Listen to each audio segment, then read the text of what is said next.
आप सभी प्रभु प्रेमियों को मेरा प्यार भरा चरण स्पर्श। विवेक चूड़ामणि हिंदी में। ब्रह्म ईश्वर के अस्तित्व और स्वरूप पर सर्वथा प्रश्न होते आए हैं। ब्रह्मसूत्र उत्तर मीमांसा के प्रथम सूत्र में भगवान वेदव्यास ने कहा, अथातो ब्रह्म जिज्ञासा, अर्थात ब्रह्म की जिज्ञासा। मीमांसा का अर्थ जिज्ञासा। ब्रह्म के स्वरूप के बारे में द्वैत, अद्वैत, विशिष्टता, अद्वैत, शुद्धा, द्वैत, द्वैत आदि ऐसी विचारधाराएं हैं। अहम ब्रह्मास्मि या अद्वैत वेदांत इन्हीं में से एक है। जब पैर में कांटा चुभता है तब आँख से पानी आता है और हाथ कांटे को निकालने के लिए जाता है। यह अद्वैत का एक उत्तम उदाहरण है। हम अद्वैत वेदांत की प्रक्रिया से इसको समझने की कोशिश करेंगे। जीवों को प्रथम तो नर जन्म ही दुर्लभ है, उससे भी अधिक दुर्लभ पुरुषत्व और उससे भी अधिक ब्राह्मणत्व का मिलना कठिन है। ब्राह्मण होने के बाद भी वैदिक धर्म का अनुगामी होना और उसमें भी विद्वता का होना कठिन माना गया है। इतना ही नहीं, यह सब कुछ होने पर भी आत्मा और अनात्मा का विवेक, सम्यक अनुभव, ब्रह्मात्म भाव से स्थिति और मुक्ति, ये तो करोड़ों जन्मों में किए हुए शुभ कर्मों के परिपाक के बिना प्राप्त हो ही नहीं सकते। गोस्वामी तुलसीदास जी ने कहा है, बड़े भाग मानुष तन पावा, सुर दुर्लभ पुराण श्रुति गावा। बड़े भाग पाइए सत्संगा, बिनहि प्रयास होई भव भंगा। दुर्लभ मनुष्य देह और उसमें भी पुरुषत्व को पाकर जो स्वार्थ साधन में प्रमाद करता है, उससे अधिक मूढ़ कौन होगा, ऐसा आदि शंकराचार्य ने कहा है। उन्होंने स्पष्ट कहा है कि भले ही कोई शास्त्रों की व्याख्या करे, देवताओं का यजन करे, नाना शुभ कर्म करे या भगवान को भजे, उसके बाद भी जब तक उसे ब्रह्म और आत्मा में एकता का बोध नहीं होता, तब चाहे 100 कल्प ब्रह्मा जी के एक दिन रूपी कल्प में 14 मनवंतर या 1000 चतुर्युग, सतयुग, त्रेतायुग, द्वापर युग, कलयुग होते हैं भी बीत जाएं तो भी मुक्ति मोक्ष नहीं मिल सकती। मोक्ष ना योग से सिद्ध होता है, ना सांख्य से, ना कर्म से और ना विद्या से। वह केवल ब्रह्मात्मिक बोध, ब्रह्म और आत्मा की एकता का ज्ञान से ही होता है और किसी प्रकार से नहीं। जिस प्रकार वीणा का रूप लावण्य तथा उसको बजाने का सुंदर ढंग मनुष्यों के मनोरंजन का ही कारण होता है, उसमें कोई साम्राज्य प्राप्ति नहीं हो जाती, उससे कोई साम्राज्य प्राप्ति नहीं हो जाती।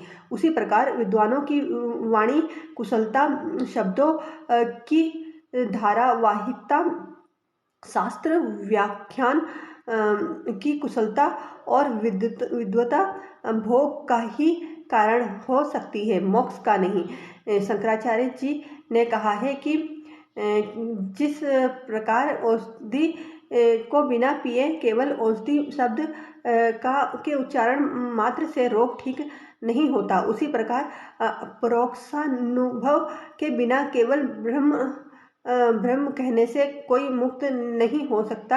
आज आधुनिक युग की परिपाटी में धर्म का अर्थ मंदिर में घंटा बजाना, फूल और माला चढ़ाना माना जाता है। धार्मिक विद्वान राम नाम जप को मुक्ति का उपाय बताते हैं, जबकि वास्तव में राम और कृष्ण का अवतरण उनके चरित्र को स्वयं के जीवन में उतारने के लिए था। होना कहा गया है। तदंतर समदम, तीक्षा और संपूर्ण आसक्ति युक्त कर्मों का सर्वथा त्याग है। तदुपरांत मुनि को श्रवण, मनन और चिरकाल तक नित्य निरंतर निरंतर आत्म तत्व का ध्यान करना चाहिए। तब वह विद्वान परम निर्विकल्पावस्था को प्राप्त होकर निर्वाण सुख मोक्ष को पाता है।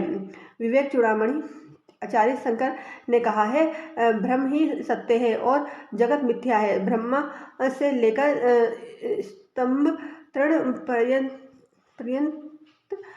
समस्त उपाधियां मिथ्या हैं। आप ही ब्रह्मा है, आप ही विष्णु हैं, आप ही इंद्र हैं और आप ही यह सारा विश्व है। आपसे भिन्न और कुछ भी नहीं है। विवेक चूड़ामणि अन्य सभी दिखने वाली वस्तुएं वस्तुतः माया हैं। अब प्रश्न यह है कि माया क्या है। आचार्य शंकर के शब्दों में, जो अव्यक्त नाम वाली त्रिगुणात्मिका अनादि अविद्या परमेश्वर की पराशक्ति है, वही माया है जिससे यह सारा जगत उत्पन्न हुआ है। माया वास्तव में ना सत्य है और ना असत्य, ना उभय रूप है, ना भिन्न है, ना अभिन्न है, किंतु अत्यंत अद्भुत और अनिर्वचनीय रूपा, जो कहीं ना जा सके है। रज्जु के ज्ञान से सांप ब्रह्म के समान व अद्वितीय शुद्ध ब्रह्म के ज्ञान से ही नष्ट होने वाली है। अपने अपने प्रसिद्ध कार्यों के कारण सत्व, रज और तम, ये उसके 3 गुण प्रसिद्ध हैं। मनुष्य का शरीर पंचभूतों पृथ्वी, जल, तेज, वायु और आकाश से निर्मित है और इन्हीं के स्वरूप भोजन, जल, वायु आदि माध्यम को मनुष्य ग्रहण करता है और इन्हीं की तन्मात्राएं भोक्ता जीव के भोग रूप सुख के लिए शब्दादि पृथ्वी की तन्मात्रा, गंध, जल की स्वाद, तेज अथवा अग्नि की तन्मात्रा, दृश्य, वायु की स्पर्श तथा आकाश की तन्मात्रा शब्द है। 5 विषय हो जाती है। तदंतर सांसारिक अथवा मूढ़ मनुष्य अपने स्वभाव के अनुसार शब्दादि 5 विषयों में किसी विषय अथवा विषयों से बंधा और जकड़ा रहता है। अगर दोष के अनुसार विचार करें तो देहासक्ति, विषय वासना, अहंकार और माया, यह सभी त्याग करने योग्य है। देहासक्ति के विषय में आचार्य शंकर कहते हैं, जो अनादि अविद्याकृत बंधन को छुड़ाना इस कर्तव्य को त्याग कर प्रतिक्षण इस देह के पोषण में ही लगा रहता है, वह स्वयं अपना ही घात करता है। विषय वासना के संदर्भ में आचार्य का मत है कि विषय काले सर्प के विष से भी अधिक तीव्र है, क्योंकि विष तो खाने वाले को मारता है, परंतु विषय तो आँखों से देखने वाले को भी नहीं छोड़ते।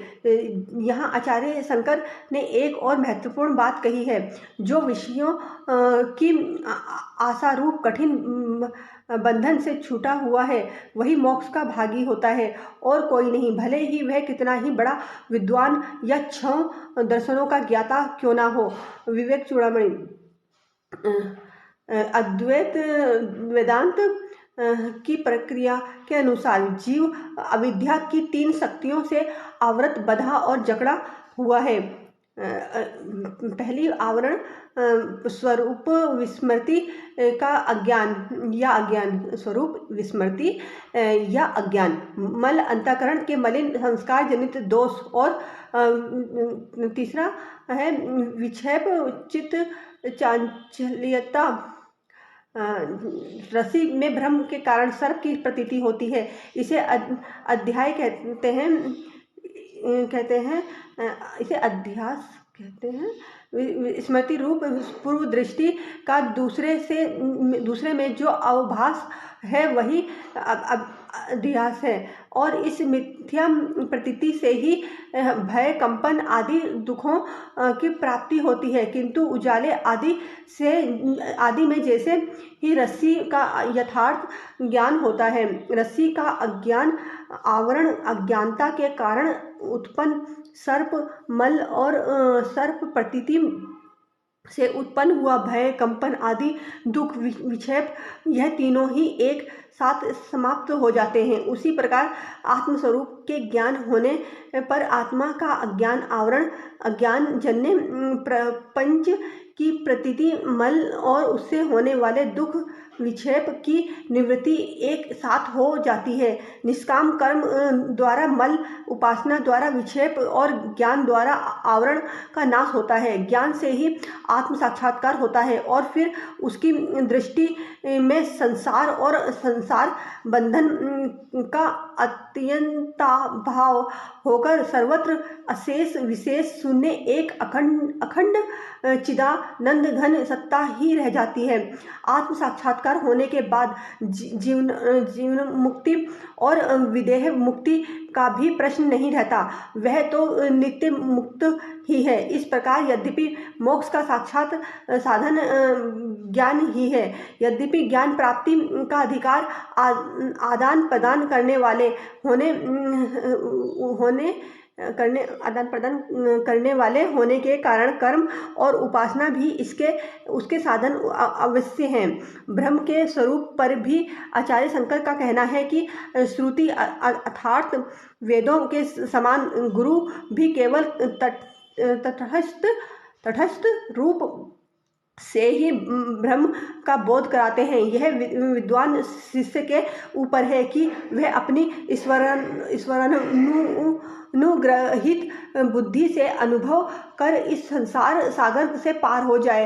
यहाँ विशेष ब्रह्म का साक्षात निरूपण कोई भी नहीं कर सकता, क्योंकि वह शब्द की शक्ति वृत्ति से बाहर है। शब्द वहाँ तक पहुँच ही नहीं सकता। उसका ज्ञान तो लक्षणावृत्ति से ही हो सकता है। अज्ञान की आवरण शक्ति रहने और ना रहने को ही कर्मशः बंध और मोक्ष कहा जाता है, और ब्रह्म का कोई आवरण हो नहीं सकता, क्योंकि उससे अतिरिक्त कोई और वस्तु है नहीं। अतः वह अनावृत यदि ब्रह्म का भी आवरण माना जाए तो अद्वैत सिद्ध नहीं हो सकता और द्वैत श्रुति को मान्य नहीं है।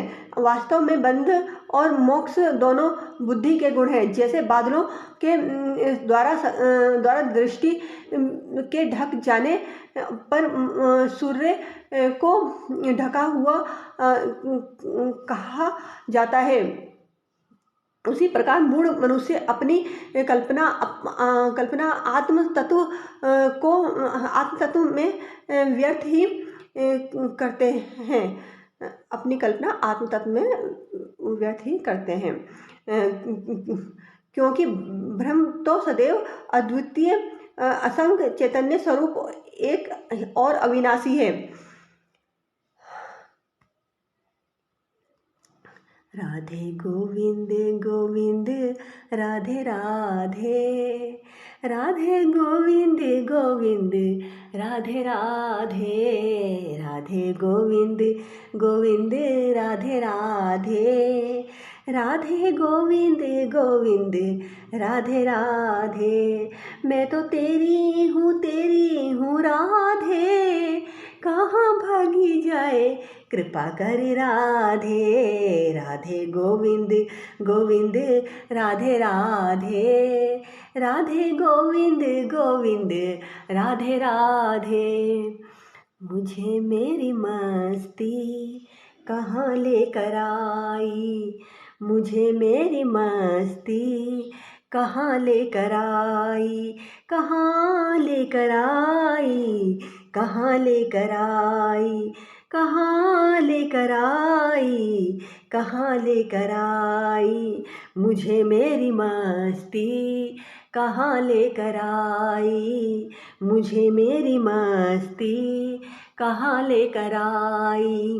पता जब लगा मेरी हस्ती का मुझको, पता जब लगा मेरी हस्ती का मुझको, पता जब लगा मेरी हस्ती का मुझको, सिवा मेरे अपने कहीं कुछ नाही, सिवा मेरे अपने कहीं कुछ नाही।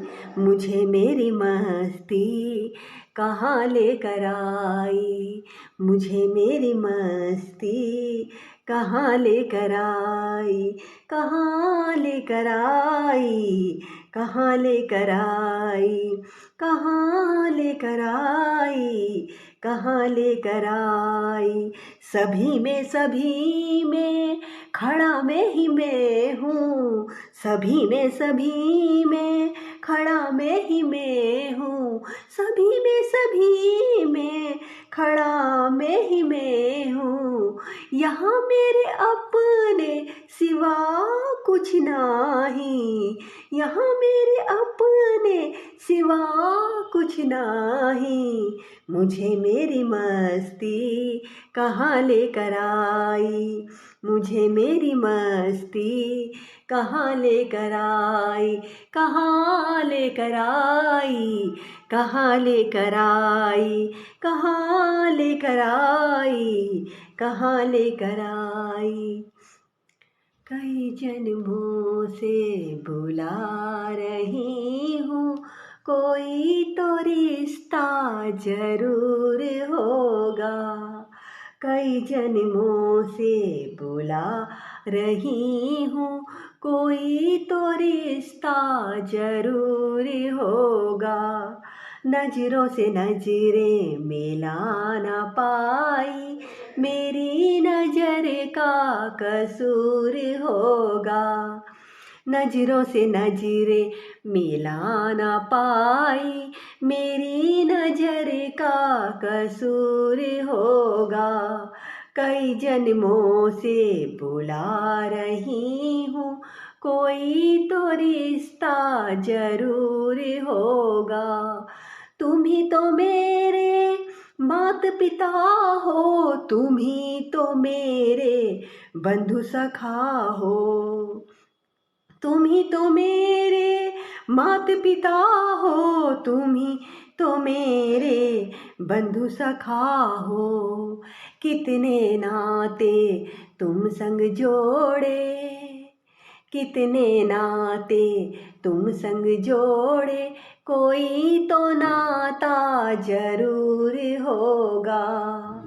कितने नाते तुम संग जोड़े, कोई तो नाता जरूर होगा। कई जन्मों से बुला रही हूँ, कोई तो रिश्ता जरूर होगा। कभी बुलाते हो वृंदावन में, कभी बुलाते हो मधुबन में, कभी बुलाते हो वृंदावन में, कभी बुलाते हो मधुबन में। अपने घर में रोज बुलाते, अपने घर में रोज बुलाते, मेरे घर भी आना जरूर होगा। अपने घर में रोज बुलाते, मेरे घर भी आना जरूर होगा। कई जन्मों से बुला रही हूँ, कोई तो रिश्ता जरूर होगा। आँखों में बस गई तस्वीर तेरी, दिल मेरा बन गया जागीर तेरी।